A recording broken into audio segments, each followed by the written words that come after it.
Hello YouTubers, this is Cessnaace back again with another 10 video ads video, this time concentrating on DVDs.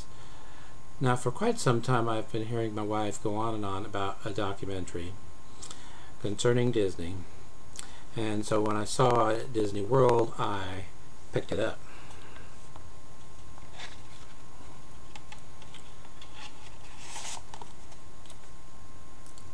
Called The Boys. Now, this film is about the Sherman Brothers, the only songwriting team to have been under exclusive contract to Disney. Two brothers, 50 films, and 1,000 classic songs. They wrote songs for Disney's films. They wrote songs for Disney's movies. They wrote songs for Disney to be used at the 1964 World's Fair. They wrote songs for their theme parks, some of which are still being used. They wrote songs for other projects too, which kind of blew me away. When I watched this, some of the people that they interview, well, it makes sense. They interview Angela Lansbury, who of course was in Bedknobs and Broomsticks, which the Sherman Brothers wrote the songs for it. And they interview Julie Andrews, who naturally sang in Mary Poppins. They wrote all the songs in Mary Poppins. In fact, they wrote a lot more songs than were used in the film. And they talked to Dick Van Dyke. Okay, that's all to be expected. They also interviewed Robert Osborne, who is the most senior host on Turner Classic Movies. So, okay, well, that kind of makes sense. Then also came John Landis in the film. And John Landis, director John Landis, American Werewolf in London, Animal House, all those films. Sherman Brothers fan. Pink Floyd, Sherman Brothers fan. In fact, they show a clip of Pink Floyd performing one of the songs the Sherman Brothers had written. Ringo Starr, they wrote a song that was #1 for Ringo Starr. I think it was called You're 16, or Sweet 16, or something like that. You're 16, you're beautiful, and you're mine, oh mine, oh mine. Well, the Sherman Brothers wrote that song. And so on it goes. Now, included as a bonus is a collectible piece of sheet music for a song they wrote that was Walt Disney's personal favorite. Whenever he felt down, he would call them into his office and have them perform this song for him. And this song was what initially impressed Walt. When they were first going to meet Walt, they had been asked to write some songs for a film that Walt Disney was working on. And so they went to his office thinking that's what they were going to talk about. First thing they were told just before going in the door, or through the door, was whatever you do, don't call Walt Mr. Disney. He does not like that. So that kind of put him on edge. But then once they met Walt and started talking with him and so forth, they would put it at ease. But then he started talking about the plot to a film they knew nothing about. And they were going on, and he was going on and on and on, telling the story of this film. And one of them finally said, Walt, are you aware that we're not writing songs for that film? We wrote songs for a different film. Why didn't you stop me sooner? Then he pulled out a book, Mary Poppins, which Walt had been trying to secure the rights to for over 20 years. But P.L. Travers was not budging because she felt So many books have been ruined being turned into films. And she did not want that to happen with Mary Poppins, which incidentally was not a single book. There were a whole series of Mary Poppins books, which fortunately Walt Disney, or Disney, has reprinted. So I have them all in hardcover. Anyway, he started going over the story of Mary Poppins. And they went away and they wrote a whole bunch of songs for Mary Poppins. Next time they saw Walt, they played the songs for him. And not only had they written songs for the film, they had condensed the story. The original novel or book, Mary Poppins, didn't have a cohesive storyline. It was just a series of vignettes that weren't really connected to one another. They tied everything together and bundled it up in one neat little package. Walt was very impressed with that. He said, you think story. And he went over to them, he sat on the edge of the couch, and he said, now be sure on your way out that as they're writing the contract to stipulate that we also have the rights to the films you've already written. That was the first thing they had heard about them being under contract at Disney. But the song that really clinched it for Walt, and the song that he really loved, is actually one of my favorite songs from the film too. Tuppence a Bag. And in fact, it was the Sherman Brothers who finally convinced P.L. Travers to go ahead and let Walt make a film version. Apparently, they played some of the songs that they had written for her, and she really liked them, so she gave the go-ahead. Now, when I was looking over this DVD at Disney World,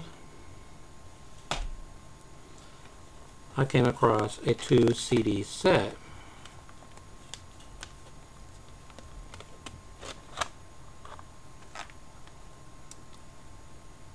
Sherman Brothers Songbook. Now, first of all, I noticed that there were a couple of songs I was totally unfamiliar with. Turns out they were written for Annette Funicello when she started recording albums. She had sung a song on a serial that was part of the Mickey Mouse Club called Sid and Marty, and the studio was being inundated with requests that that be recorded and released as a single. In response to that, they asked Sherman Brothers to write a number of songs for Annette. The first one being Tall Paul, which is track number 1 on disc 1. It shot to number 1 on the pop chart. From then on, they continued writing singles for her, and those were released as an album. Like 5 of the songs that were on the album were written by the Sherman Brothers. And her first studio album, true studio album, was called Hawaiianette, which is a word they coined. You know, Annette, Hawaii, Hawaiianette. Anyway, they wrote 4 or 5 songs for that album, but the one they include here is Pineapple Princess, which was also a hit. And then I saw on here the Flubber song from the Absent-Minded Professor. There wasn't any Flubber song in the Absent-Minded Professor. Well, there are extensive notes in this booklet here. And what they mention is that they, in addition to writing songs for films and TV shows and theme park and everything else, they wrote songs that were recorded simply for promotional purposes. And one of these was the Flubber song, sung by the Absent-Minded Professor himself, Fred McMurray. By the way,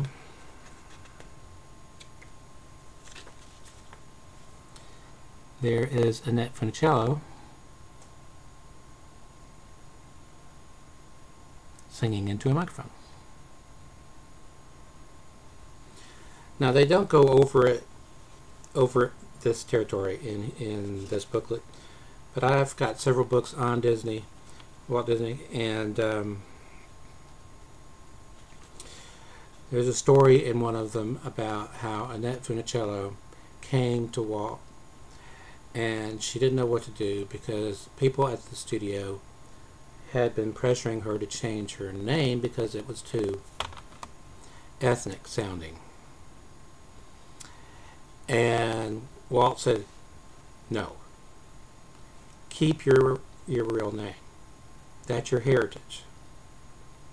So she always loved Walt for that, and later on, when she started making the beach movies for American International, like Beach Blanket Bingo and all those, before she would do it, she went to Walt and asked him if he had a problem with it, because she owed so much of her career, she felt, to Walt Disney. All that he asked of her was that she not wear a two-piece bathing suit, but a one-piece, and that's what she did.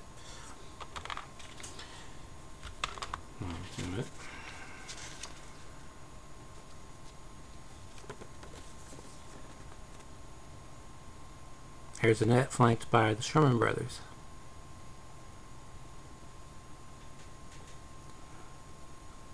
Now they talk about the film The Parent Trap, and how The Parent Trap went through several different name changes before they settled on the title, The Parent Trap. And every time they changed the title, they asked the Sherman Brothers for a new theme song. So, all told, they wrote 4 theme songs for the film that would become The Parent Trap, including the song that was used as the title song for The Parent Trap. Okay. Of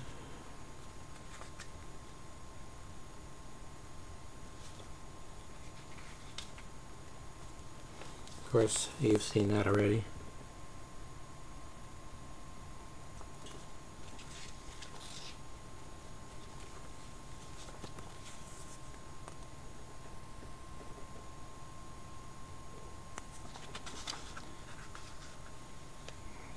One of the bonus features of the DVD is that they go behind the scenes of the Disney studio as it was in the 60s. Aristocats, Bedknobs and Broomsticks, Epcot Center, Tokyo Disneyland. They wrote a song for Tokyo Disneyland. Seeing if I can see. I'm not saying what it's called, but it's listed on the back of the jewel case. There's Walt. They'd done a promotional film, and he introduced the Sherman Brothers in that film.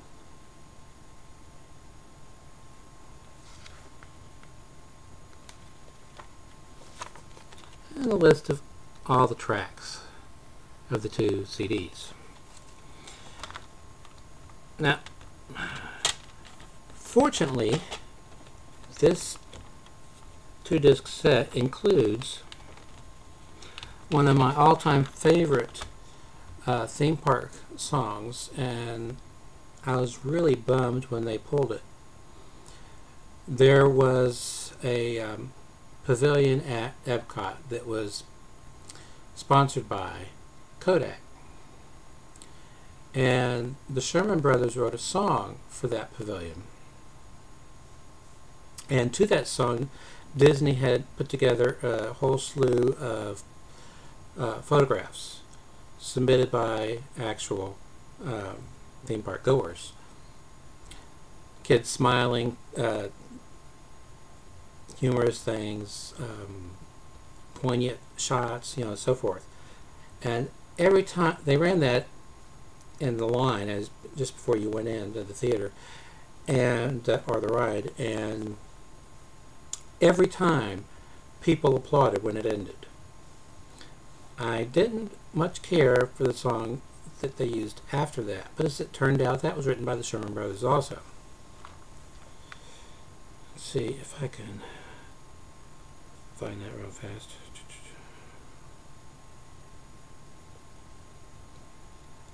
I'm not going to find it, don't you know? I can't find it, but I think it was called Making Memories. Making Memories, make memories. Anyway, really upbeat song. I love that song, and it's on here. There are songs from, well, there's the theme song they were asked to write for Disney's first color series, The Wonderful World of Color. And in that song is the word carousel. It's used several times. And Kodak was so impressed that they named their new line of slide projectors carousels. The container that held the slides were in the shape of a carousel. But that's where they got the idea from, to call them carousels. The Spectrum song from An Adventure in Color. The Green with Envy Blues, Adventure in Color. Strummin' song, rehearsal version. Although I dropped 100,000 in the market. A Symposium on Popular Songs. That was the film they made. None of the songs in the film were songs that had been previously known. They were all songs written by the Sherman Brothers for that film. I'm Blue for You, Boo Boo Boo Boo Boo Boo. Symposium of Unpopular Songs. Castaway, In Search of the Castaways, Enjoy It, In Search of the Castaways, so on and so forth. Then they start getting into some of the songs they wrote for the theme parks. The tiki tiki tiki tiki tiki room, the tiki tiki tiki tiki tiki room. While the birds sing words in the flower. And also some song called It's a Small World After All. And one of the things that is mentioned by more than one person in this documentary is that once you get a Sherman Brothers song in your head, you can't get it out. And that's certainly true for It's a Small World. Once you get that song in your head, you can't get it out. Okay, they also wrote the song which is used for Carousel Progress. It's a great, big, beautiful tomorrow. My wife and both my daughters sing along to that in the attraction itself.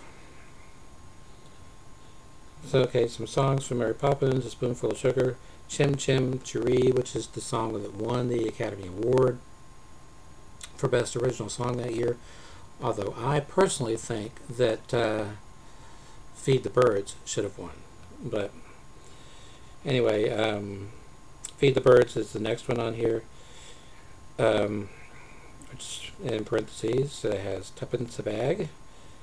They wrote Supercalifragilisticexpialidocious. Okay, they wrote The Monkey's Uncle for The Monkey's Uncle. That Darn Cat for That Darn Cat. They wrote several songs for Winnie the Pooh. Winnie the Pooh, Up, Down, and Touch the Ground, Little Black Rain Cloud. And then they get into the Jungle Book, and they mention in the liner notes that they were having a real problem, Disney, with adapting the Jungle Book because it was such a dark story. So Walt called the Sherman Brothers into his office and he said, I need you to lighten this up. Why don't you write a few funny songs, novelty songs for the film? Well, as it turned out, the first song they wrote concentrated on the darkest part of the film, and that is when Mowgli is kidnapped by the monkeys, and he turned that into a novelty song. I want to be like you. I want to walk like you, talk like you, you know it's true. An ape like me.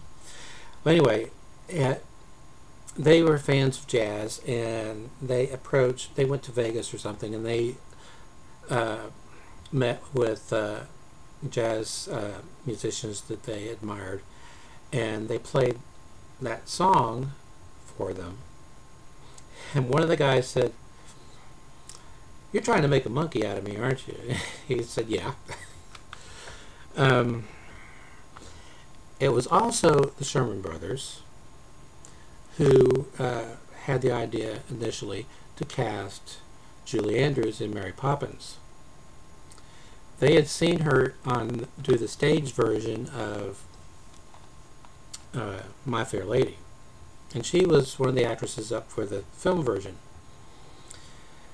After they saw her performance, they went bursting into Walt's part of the studio, heading towards his office, and his secretary said, "Whoa, whoa, whoa, whoa! What are you doing?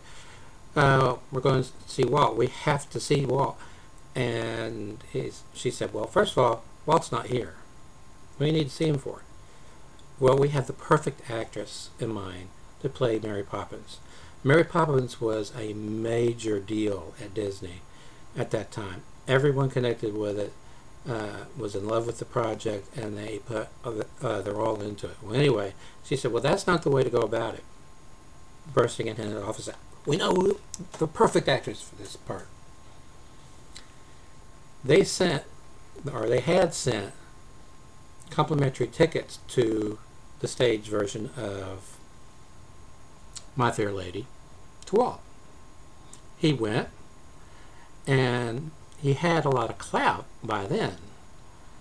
And he could have just gone backstage, but he asked if he could go backstage, which I think is kind of cool. And then when he got backstage, he asked if he could speak with Julie Andrews.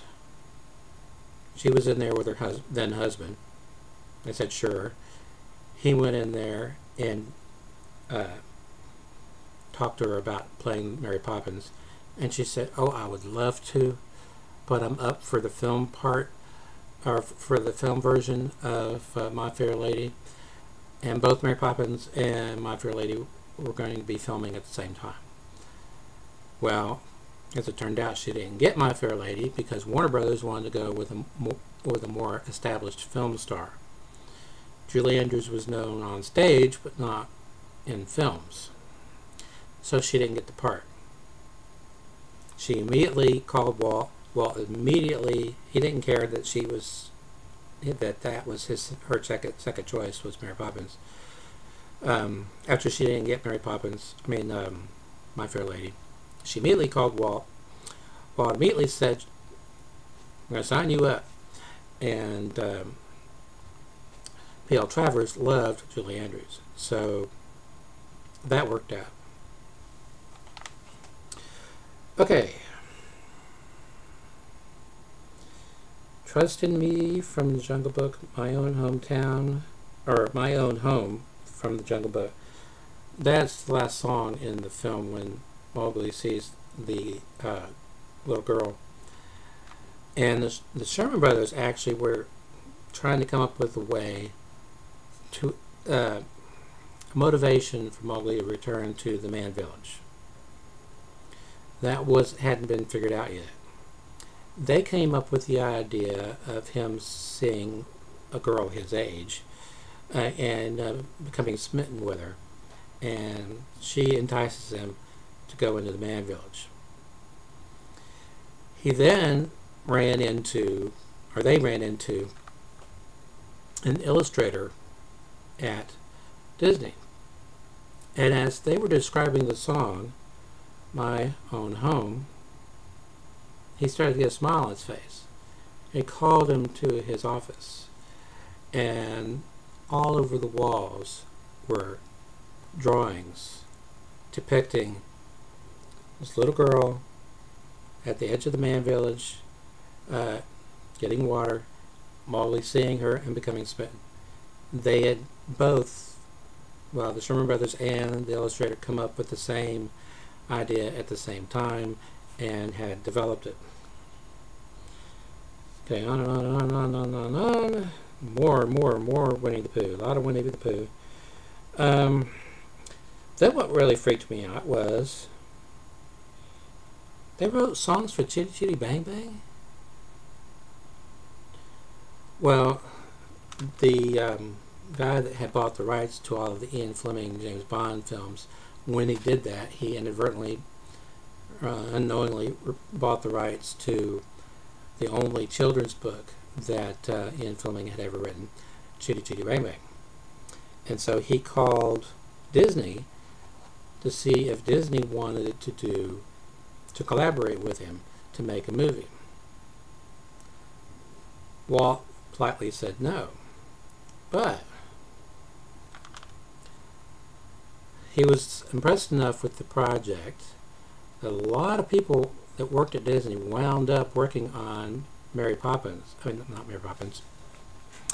Chitty Chitty Bang Bang. To the point where some people mistakenly think that it's a Disney movie. It's actually released by United Artists, I believe. That or MGM. They wrote, let's see, Chitty Chitty Bang Bang's title song, which, if I remember correctly, was nominated for an Academy Award. I think it won the Academy Award for Best Original Song, but I know it was nominated. Hushabye Mountain and Me Old Bamboo. I also wrote the Aristocats for the Aristocats, Scales and Arpeggios for the Aristocats, She Never Felt Alone, the Aristocats, The Age of Not Believing, Bedknobs and Broomsticks, Portobello Road, Bedknobs and Broomsticks, The Beautiful Bride, Bedknobs and Broomsticks, One Little Spark, Journey into Imagination, Epcot, and here it is. Making Memories, Journey into Imagination, Epcot. Magic Journeys, Epcot. Meet the World, Tokyo Disneyland. Pooh's Lullaby for the Ticker movie. And on and on and on and on it goes. But this is a really cool double whammy. Okay. My kids have fallen in love with Sherlock Holmes. How, you may ask? Well, they started watching my DVDs for Case Closed, known in Japan as Detective Conan, I believe. Anyway, they have watched those Case Closed DVDs that I have over and over and over and over again. And one of the stories, they go back in time and they meet Sherlock Holmes. So they have been watching everything I have connected with Sherlock Holmes, and I have a lot. There was a series of British Sherlock Holmes films made just a few years before the American series started with Basil Rathbone and Nigel Bruce. There is a TV series that was produced for American syndicated television, but was shot in France. And I have some of those on DVD, and they watched those. So, naturally, Tom and Jerry meet Sherlock Holmes.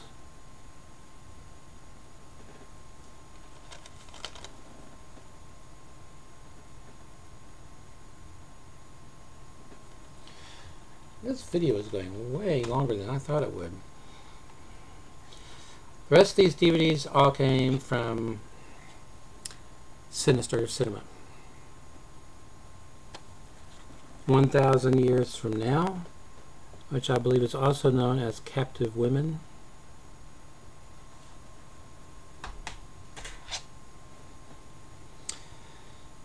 They used a foreign poster as the cover, but the English language title is what's on screen and what's on the spine. 2+5 Mission Hydra.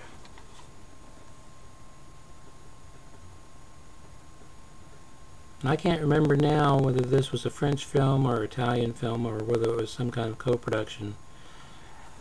But early on in the film, there's a sequence where you see a Citroen Diaz driving along, and I love that car.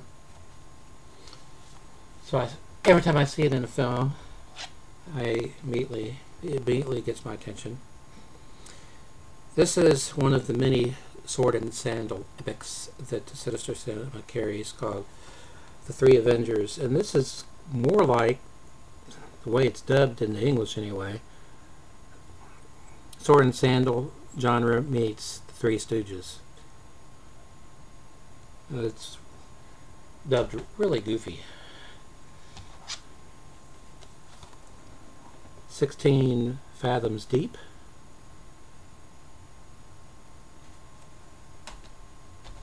You watch it. This far into the video, the phone will ring.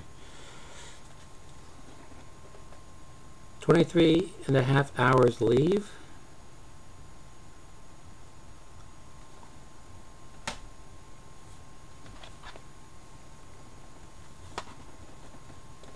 '79 AD.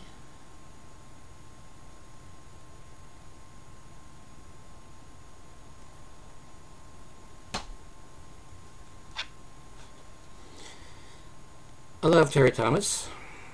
I already had bought this from Sinister Cinema on VHS. Now I have it on DVD-R. The full title of which is School for Scoundrels, or How to Win Without Actually Cheating. One of the many films that Terry Thomas was in that also had in the cast Ian Carmichael. And this has Alistair Sim in it also. And Jeanette Scott. Remember her from The Lion and title song to Rocky Horror Picture Show. And I really got hot when I saw Jeanette Scott. So forth and so on. This film was remade as a Hollywood film. And this is perhaps the only Terry Thomas film that he did that is played mostly straight. There are some humorous bits in here, but it's mainly a thriller, espionage type of film. WHO, in this case, stands for World Health Organization. A plane lands, an airliner, and one of the passengers has a highly contagious disease, and then World Health goes into overdrive trying to track down the source before it can get out of hand. This film also features in the cast Honor Blackman, who was the original female counterpart to John Steed on the Avengers, and of course she would, just a few years after this, star as Pussy Galore in Goldfinger. But there are a number of pull quotes on the front of here from various magazines that when this first came out, which I think was '61. Light and diverting Time magazine. A pleasant surprise Saturday Review. All laughs Newsweek. Deliriously glib. New York Times. Nothing more delightful. The New Yorker. Undisciplined joy and hilarity. New York World Telegram and Sun. Very engaging. New York Herald Tribune. 4 stars. New York Daily News. Flippant and arresting. New York Mirror. Guaranteed to hit you just right. New York Post. And there's a gag in this film that has been stolen a couple of times by Hollywood. I think in one of the vacation movies, National Lampoon films, is one of the films that ripped it off. What the scene is a car driving underneath the trailer part of a tractor trailer rig, 18-wheeler. Terry Thomas was driving the car underneath the trailer. So once again, Hollywood stealing from elsewhere.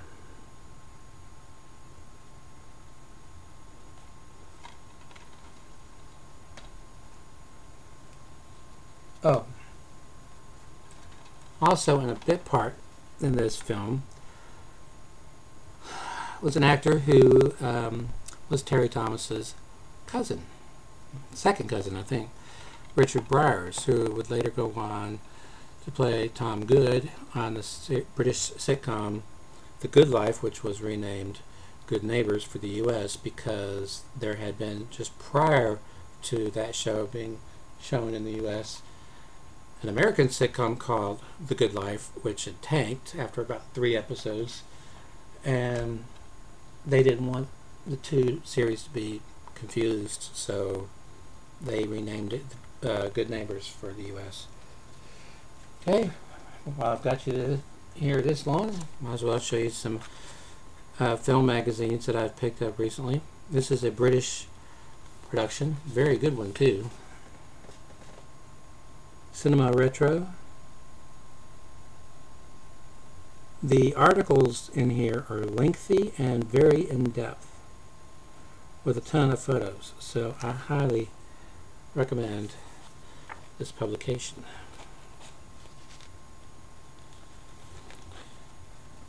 Here are a bunch of various posters used to sell Kelly's Heroes around the world.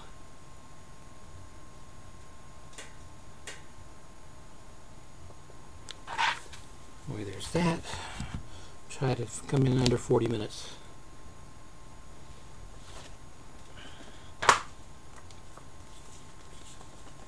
Scream.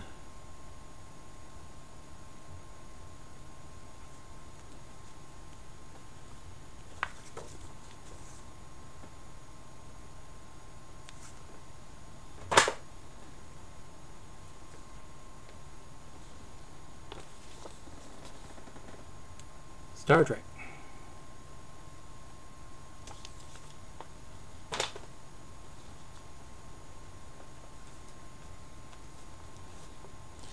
Issue 79 of Scary Monsters magazine.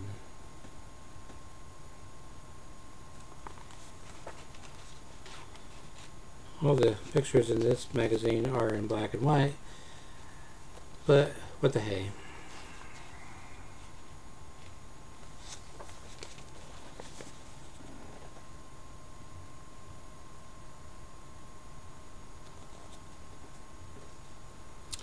Pat Priest, who played Marilyn through most of the series, the original actress who played her didn't last all that long.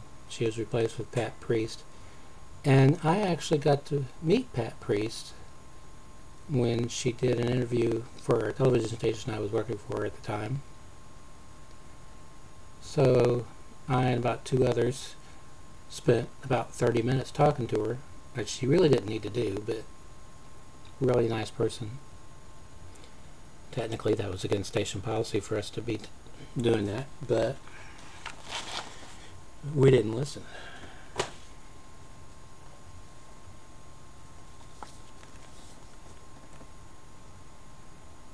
Shock Cinema.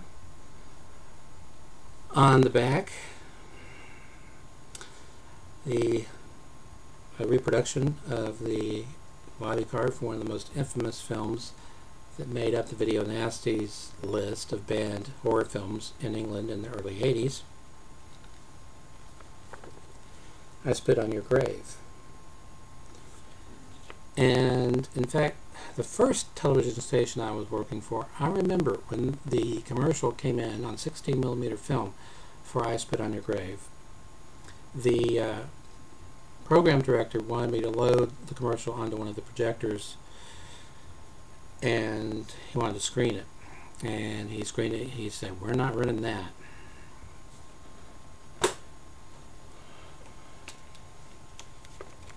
The Phantom of the Movies Videoscope.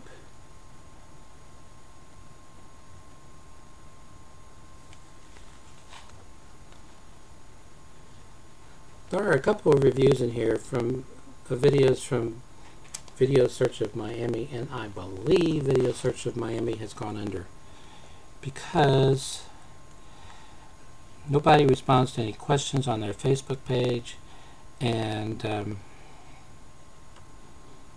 their website's gone. Can't access their website. I've tried to do searches for a new website. I think they might have just migrated somewhere, but they've apparently migrated into oblivion. Anyway, the movie is one that I've talked about before. It has Terry Thomas in the cast, Side by Side, and they did a review of it. And finally, Rue Morgue. I haven't read all of these magazines, although I have read all of Cinema Retro.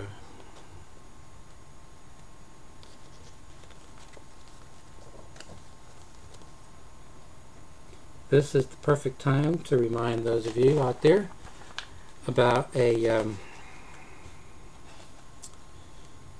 independently produced horror film that's just about to be released on video called Project October. It's a film that I'm trying to help promote, and I've gotten to know the director of that film. Anyway, do a search on Facebook, YouTube, well, especially YouTube. YouTube, there are some videos about it on there, including all the various packaging options that you can get. There are 5 or 6 in all. Anyway, that's enough for now. Until next time, phone didn't ring. Stay awesome.